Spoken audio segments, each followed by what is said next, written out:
Welcome to SciTech Culture with Steve Kern and Ben Warner, where we examine science, technology, and culture in the 21st century. Visit our website at scitechculture.com. Alright, it's the beginning of September, spring and all, at least in the southern hemisphere. I'm liking that there's sun out, and I feel more encouraged to actually go outside a bit more now after what was a very wintry and wet sort of winter, although we may not be out of the woods just yet on that one. I agree with you there, but sunshine at least tells us it's pre-spring. Absolutely. So we're going to dive into a bit of pop culture today, or what's left of it, I guess, for lack of a better term. I guess it is an exciting time. Like occasionally, like despite my despondency around pop culture in general and not being that happy with what gets released, occasionally, you get some sparks occasionally. And this time, it wasn't a simultaneous release, but there's a very close release together of two, mega budget fantasy series in House of the Dragon and the Lord of the Rings of Power. So the House of the Dragon was released about a week or two ago, I think, and Lord of the Rings got released yesterday to much fanfare. And what I guess maybe to start the conversation off, what I find interesting about this, and I'll actually have watched the first episode of both, so I'll put my 5 cents in worth it somewhere, is that this to me reminds me of when when Hollywood was at its best 20, 30 years ago and releasing the big budget blockbusters in cinemas. This seems to be the modern day replacement for that, because it's not a rehashing of, or like say a remake of an old film, or Spider-Man 26 or whatever it is. This is actually, yes, Lord of the Rings is they've taken a new angle on it. That was done 20 years ago, so I guess technically, yeah, it's a remake, but it's just another version of the source material. And obviously, House of the Dragon is a prequel to Game of Thrones, and we'll go into where that kind of all fits in. But what do you think about that? That this is like the modern day equivalent of how we used to get excited going to see the latest big release at the cinema, which I don't think is actually replicated in the cinema anymore. No, and I completely agree with you. It is like the old days of cinema, but it's also like the competition you used to have between Hollywood studios bringing out a blockbuster and then another blockbuster that was very similar to the other blockbuster, and I guess today we sort of have Marvel and DC dueling it out, that sort of thing. But at the other extreme, on free-to-air TV, you used to have the blockbuster mini-series to bring eyeballs to the screens. And, this now is really exciting. We're now seeing this on streaming services, because it shows that there's a lot of competition between the streaming services, and they know they have to spend to get those eyeballs in. But wow, what a model. And at the cinema, you can only make money on people who attend, but if you've got them streaming, you get all the data on them, how they watched it, and, you can market to them direct if there's any merchandise. So, good model. And just one minor point on that too is that there isn't a concept of choice here, because if you want to watch both, you can. So whereas in the cinema, you might be a bit more selective. You might say, I'm only going to go watch that one instead of that one, or whatever, like if they're playing on the same day or whatever. But in this case, because it's on demand, you can watch it whenever. You can just hop on and watch both at the same time. And it's kind of, I actually think it's kind of a fortuitous reward for fans of the genre, that it's sort of like an embarrassment of riches in a way for engaging with this type of content when it's done well. Well, you're absolutely right. I mean, for the price of 2 cinema tickets, you can then get a month on 2 separate streaming services, and you get hours more content than you would get in a cinema viewing. So, I mean, I think this is why now, the competition is there for the streaming services to deliver high quality, in-demand content for eyeballs, and, they're delivering more of it. And it's a topic, I guess, a bit like cop shows are the stay of, free-to-air TV and medical dramas. For your streaming services, you can go a lot deeper, and that's why you get rich content, and Middle Earth content. And don't we love that? Absolutely. I did want to talk quickly on the episodes themselves.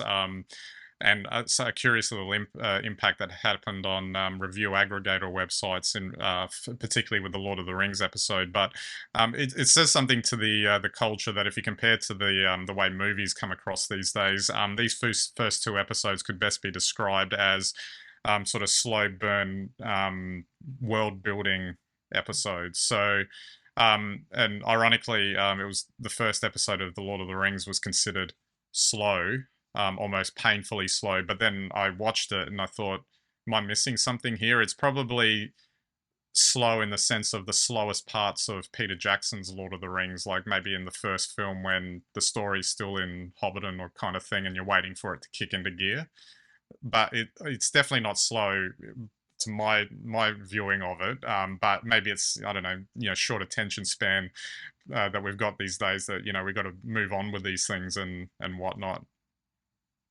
Yeah, absolutely. It's interesting you say that. I was thinking back to Peter Jackson's original Lord of the Rings, and it's slow by modern standards. And I mean, what is that? That's 20 years old now, Lord of the Mm, Rings, is it? yes. Wow. So it's surprising, but I think if you're going to produce, 8, 12, 16 hours of content, I think people appreciate, pacing a lot more now in our Mm, content. And so to me, it's not surprising because we know it's a very effective sort of directing technique.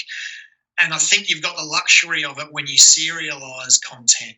In the cinema these days, you've got 2 hours, 2.5, and no one wants to walk out and say it drags. So they put as much as they can in and as much action. So I think, really when you think about it, it's a much better format to provide that mix of pace and build that suspense and give the audience time to think about and anticipate what might come next. absolutely. And just quickly on House of the Dragon, that manifested itself in sort of the idea of reintroducing you to the world of Game of Thrones, and specifically to give you a good, leave you with a good taste in your mouth about being reintroduced to the world, given that the last season of Game of Thrones was pilloried from all angles for being one of the worst endings to one of the best TV shows ever made. And I think that there was a very conscious effort on the half of the makers there that no, we're gonna put this on the right track again, and you're gonna enjoy it. And it seems like they succeeded in that respect. I'm glad to hear that because it's terrible whenever you have to end, or a favourite series, whether it's a sitcom or whether it's an action or drama kind of series. The endings really struggle to live up to 8 years of love that's come before that, and I think unfortunately they're always a victim to it. So it's nice to know that they've repatriated the reputation of the franchise. Absolutely.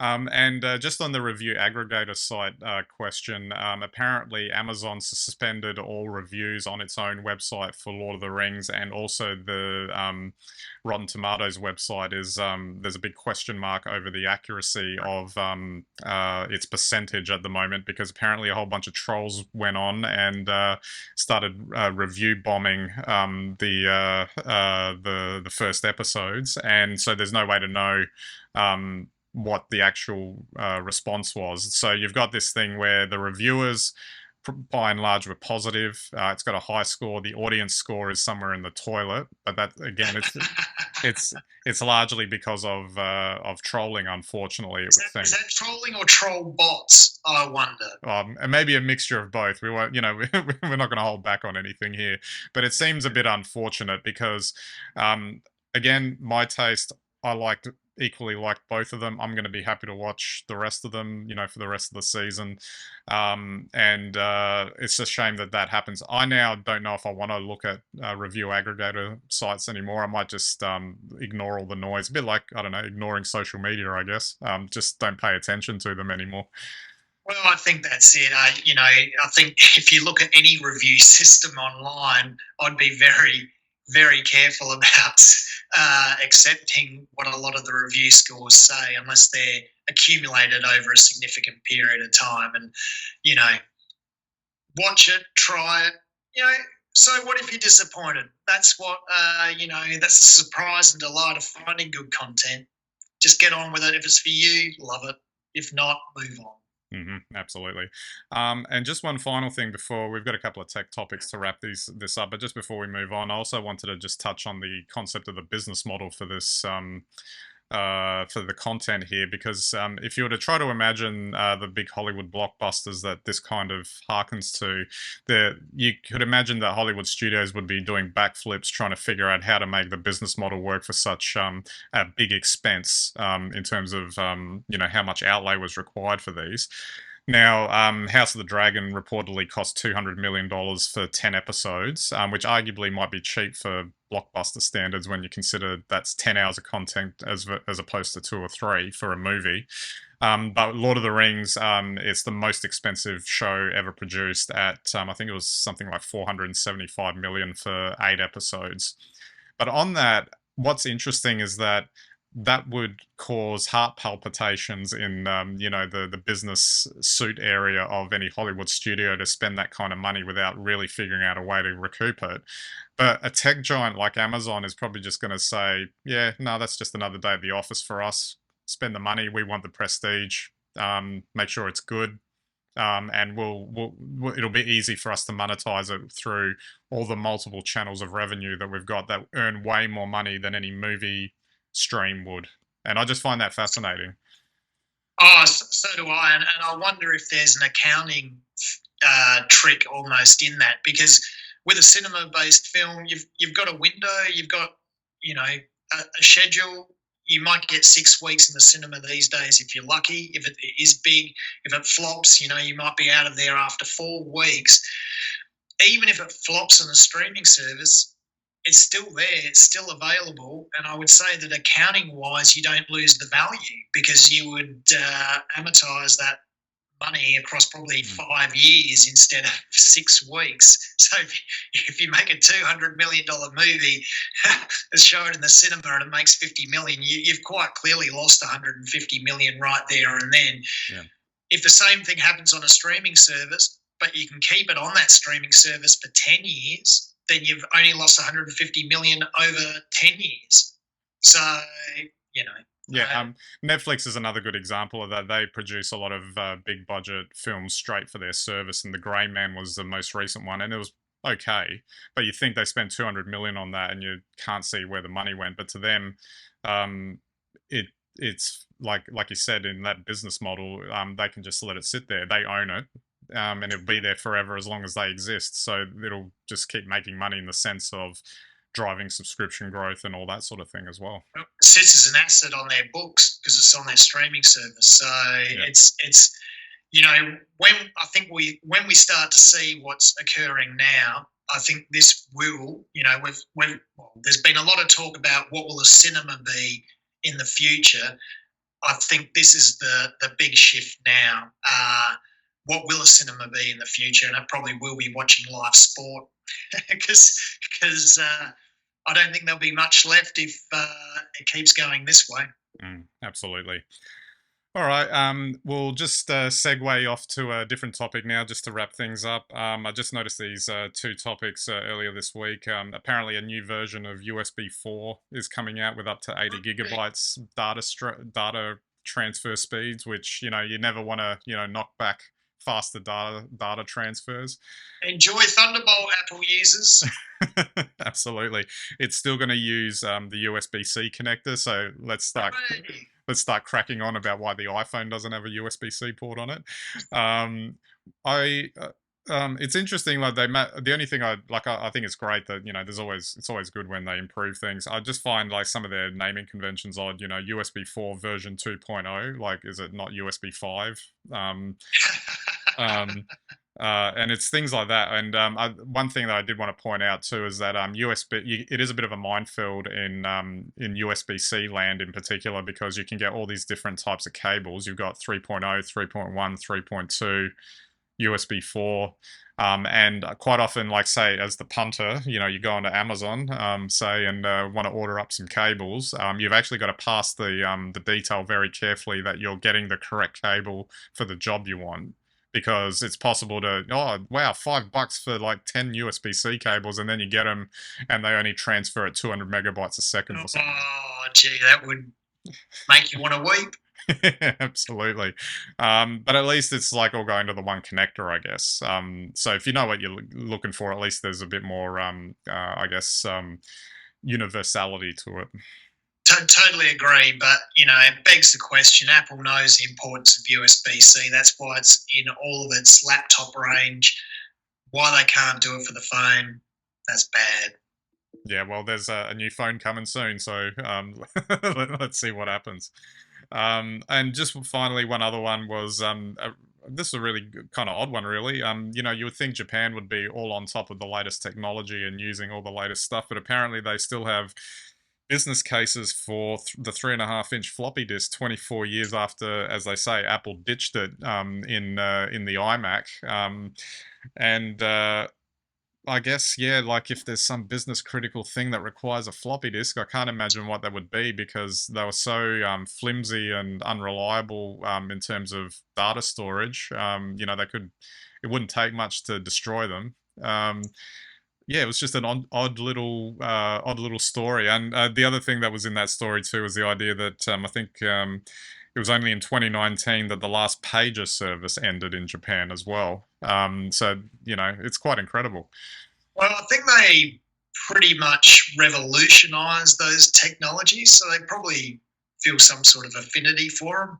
I still remember standing wide-eyed and partly panicking when purchasing my Macintosh G4 Tower without a floppy drive. And yeah, to make matters worse, I bought a zip drive to make up for that, which I never used. So there you go. It's amazing how these things work and what you think you need or don't need. I'd say like a current example of this is ports too. Like how often does one use a port despite all the noise that's being made about, oh, we need ports in the machine? Yeah, well, I think 4 ports might be fine. I think 2 ports is maybe 2 ports too few. Absolutely. I have to say that I did feel a sense of nostalgia reading that story, because I remember I had the boxes and boxes of floppy disks, and yeah, and I mean, I didn't think about it much at the time. Like I just thought that when they read failed, that was just part of life. But it's so much better now in terms of the storage options that we've got. Yeah, look, I think there's still a lot to be said for removable media, storage media. I just wish you could get more on a floppy disk. Even if you can get, I don't know, a gig onto a floppy disk, that's hardly enough anymore. I mean, and I would have thought, to be quite honest, they're pretty much obsolete for the last 20 years at least. Yeah, absolutely. Absolutely. All right, Steve, I might wrap it up there. It's a nice afternoon, but I might squeeze in some more House of the Dragons and Lord of the Rings action maybe this afternoon, just to feel like I'm watching something good finally after a long time. But it's don't get mixed up swapping between episodes. Oh, absolutely, and lose track of the characters because there's so many to follow. Absolutely. All right, so don't forget to check out our website, SciTechCulture.com. You can get all of our links and content there. Subscribe to our YouTube and Vimeo channels, RSS feeds, etc., and watch us on any and all of your devices. And we greatly appreciate your visits and listens. All right, so that's it for this episode. We'll catch you next time.